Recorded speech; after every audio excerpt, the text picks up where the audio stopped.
I am here from Charlottesville tonight. It's Thursday night, and I got in yesterday. One of my best friends from here is getting married this weekend. I'm going to try to keep looking at that part of the phone, but I always want to look into the phone. Um, so my eyes always go this way, so I'll try to look this way.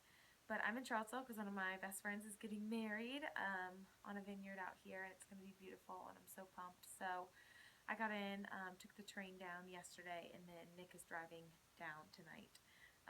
So we'll have a car here, and that's exciting. So I am pumped. It's going to be a beautiful weekend. It's always great to be back here.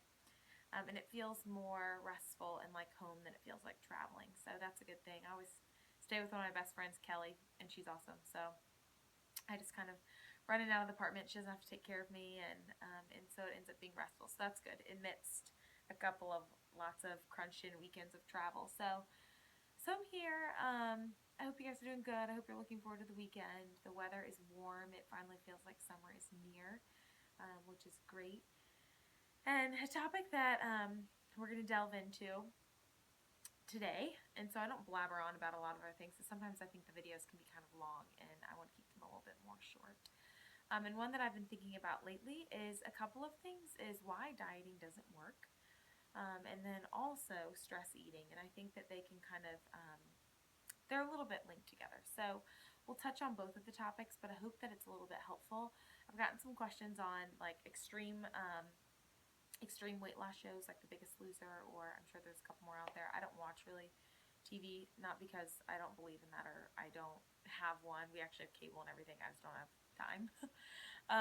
But so I know that there are a few reality weight loss shows and just extreme dieting period, right? Whenever we go to any sort of extreme with even like digestive cleanses or all of these other things, and why these extremes really are just that. They're extremes and they're not necessarily going to be sustainable.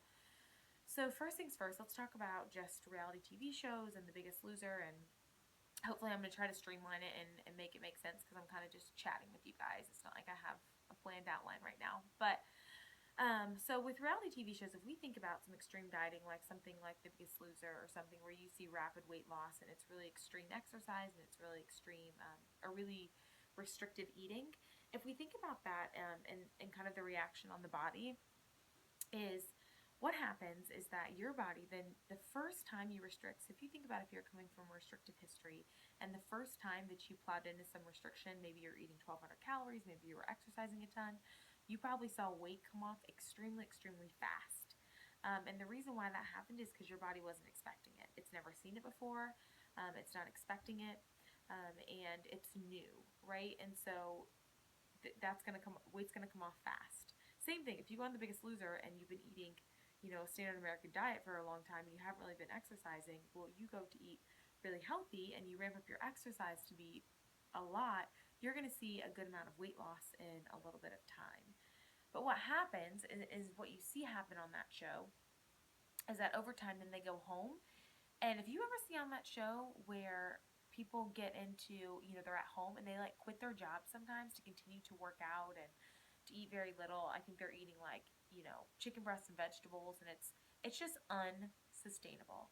You're going to lose a ton of weight fast. But my whole thing with dieting, and why I think dieting doesn't work, is because one, your body over time is going to build up so much cortisol, which is your stress hormone, which causes a host of problems in the body. But what happens is that if you've been restricting calories for a long amount of time, if you've been exercising too much, if you haven't been sleeping a lot, or if you've got a lot of external emotional stressors, cortisol builds up in your body. Same thing happens with extreme dieting or any sort of dieting, right? The first time you do it, it works.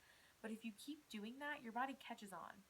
And cortisol levels might rise the first time, but if you don't ever allow it time to come back down, they're going to continue to build and build, and then they get chronically high. And what happens is that any sort of dieting, your metabolism actually compensates. It starts to slow. Your body, it's not that your metabolism is like broken, but it compensates. It's smart. It adapts. Let's call it adaptation. And so your metabolism adapts, and then what happens is that your body gets more efficient at burning fuel. So, especially when you're not taking in a lot of energy, what also happens is that it's a term called NEAT, And it basically, what it means is that it's energy that we expend when we're not even thinking. So it's like fidgeting or moving around or things like that. When your calorie intake is really low, you're not doing as much of that. I forget exactly what it stands for. I'll look it up. But basically, it's all the energy that you burn just kind of moving around, fidgeting, cleaning, those sorts of things. But when your body's not even getting enough energy in the first place, what happens is that you're subconsciously not even doing as much of that. So your energy output is going to be less because of that. Your energy output is going to be less because your body is compensating by holding on to more energy. Your energy output is going to be less just overall without you even knowing it. And so those are a few things of why dieting doesn't even work in the long term. You got lots of built up cortisol. You're naturally not burning as much energy, um, and therefore your body adapts. So if you think about any sort of dieting or any sort of restrictive eating, what I always tell people is it doesn't work in the long term because it's not addressing the need. There is a reason why we make food choices all the time, and this is why it's going to tie into stress eating too. But we make food choices for lots of reasons. Some of them are physiological reasons, and some of them are psychological reasons. But oftentimes, there's a need that we're trying to fill with food. If someone is overweight, like someone doesn't become overweight just because certainly food tastes good, but there's also a need that's being filled with food. And if you think about extreme dieting in shows like The Biggest Loser, they're never actually addressing the need. So what happens when that person goes into the real world or later down the road and they're trying to learn to eat again, and they're trying to learn to rebuild a healthy relationship with food, and they're trying to just like live free and walk free from all of their food issues? That is not going to happen when you've never dealt with that in the first place. And when all someone's done is screamed at you to sweat a bunch and told you should only eat 1,200 calories or 1,000 calories or whatever it is, that has not actually got to the root of the problem in the first place. We've slapped a band-aid on something, same thing like slapping birth control on an irregular period, and it's not actually fixing the problem. So I'll digress a little bit because I can get really fired up with that. But dieting, like The Biggest Loser and those sorts of things, it's just not. There is pain and there's a need there, and it's not addressing that. And it's also not going to be good physiologically for the body because you're making your hormones go wacky. The body cannot be under chronic calorie restriction and that much exercise for an extended amount of time and for it not to wear down and for hormones not to go a little nutty and for your metabolism start to it just and for your metabolism to not start shifting into this energy storing mode instead of energy burning mode. So that's why diets don't work. There's a lot more I could say about that, but we'll keep it at that. And so what brought about this is I was actually talking to a client today and just talking about, why anything extreme is not sustainable, and that's because it's extreme. And I think the problem we have most of the time is we make things way too complicated. And if we really thought about with food, okay, basics, fruits and vegetables, some whole grain starches, healthy fats, proteins, eating as close to the earth as we possibly can, and simply taking care of ourselves and moving in a way that feels good, we would have way less health issues in this country. I think we just overcomplicate it. And what we want to do is we want to go to these extreme diets, whether that's get your digestive system healthy by eating all these extreme foods and eliminating all these extreme things, or do this cleanse to, get your hormones back on balance, or whatever it might be, and eliminate gluten and dairy and all of these inflammatory foods.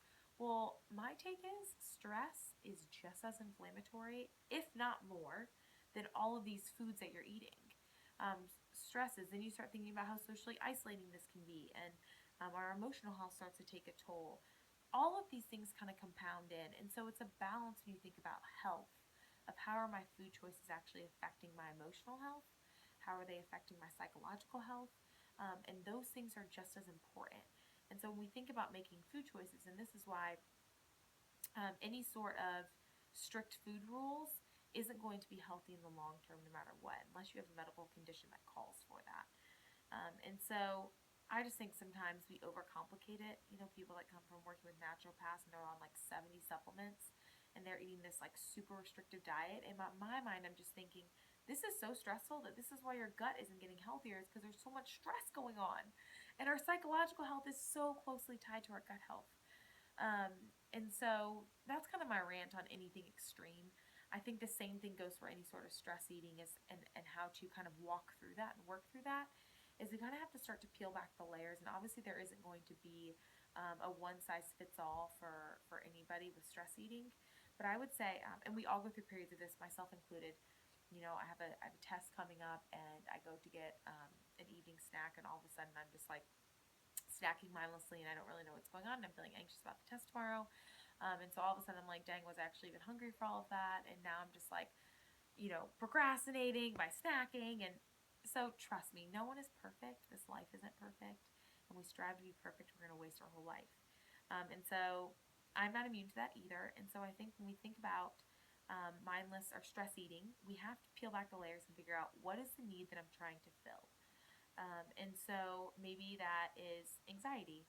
And so you have something big coming up the next day, and you're feeling anxious about it. So therefore, you're filling that need and trying to calm that need with food. Or maybe you're bored, and so you're trying at nighttime, and you're not really hanging out with anybody, so you're just watching TV. And so you find yourself mindlessly snacking, or that's more of like boredom eating. So circling back to stress eating. Or let's say that you have a big interview tomorrow, and you're feeling stressed about it. And so food, let's say you eat something standing up in front of the fridge, and it feels chaotic by the end, and you don't even remember what you ate because you miss out on the whole experience, because the whole time you might have been sitting there eating in front of the fridge, and you're sitting there thinking, how I shouldn't be doing this, and maybe you're thinking about how many calories I'm eating. And so you're not even experiencing the food and how it tastes. And then at the end, then you start this self cycle of feeling guilty about it. So then you're like, oh, well, heck with it. Tomorrow's a new day, and that might perpetuate itself into more stress eating. So my point here being is that there's a need that we're trying to fill with food. Whether that's comfort, whether that's stress relief, whether that's making ourselves calmer because we're feeling anxious, whatever that might be, we're trying to fill a need. And so the key to start to step away from stress eating is to peel back and start to figure out what is that need that you're trying to fill, and what is a healthier way that I can fill that need. So if I'm feeling anxious, what's a healthier way I can fill that need? If I'm feeling bored, what is a healthier way that I can fill that need? Um, and starting to kind of change that cycle, and so we can actually address the need itself instead of trying to drown it out. So that's how I would say we have to start, by going on to that. One of my first recommendations with clients is always, are you eating food on a plate? And is it calm when you're eating food? Or does it feel chaotic, and are you standing up, or are you doing something else? And asking yourself those two questions, and starting to change the way you eat food. Is it a calm environment? And are you actually visualizing your food when you're eating it? Like, is it on a plate and can you see it? Um, those are two huge things that can start to shift away from stress eating or from mindless eating, and really start to make it more intentional. So we can go on and on about those topics, but this was just a chit chat. So I hope it wasn't too sporadic for y'all. I just wanted to pop in and talk a little bit, and just chat with you guys. So I hope you guys have a fun weekend planned. I'll be on Instagram here and there, there's a lot going on tomorrow, and then Saturday, and then we're driving back. Nick and I are driving back to New York City on Sunday. But I'll be in and out. I hope you guys have an awesome weekend. I hope you rest. I hope you sleep in, and you don't wake up to an alarm clock on either Saturday or Sunday. And I hope that just let yourself enjoy the weekend, and let yourself enjoy the people that you're with, and let yourself kind of unplug a little bit. So we'll talk soon, guys, and have a good weekend. Bye-bye.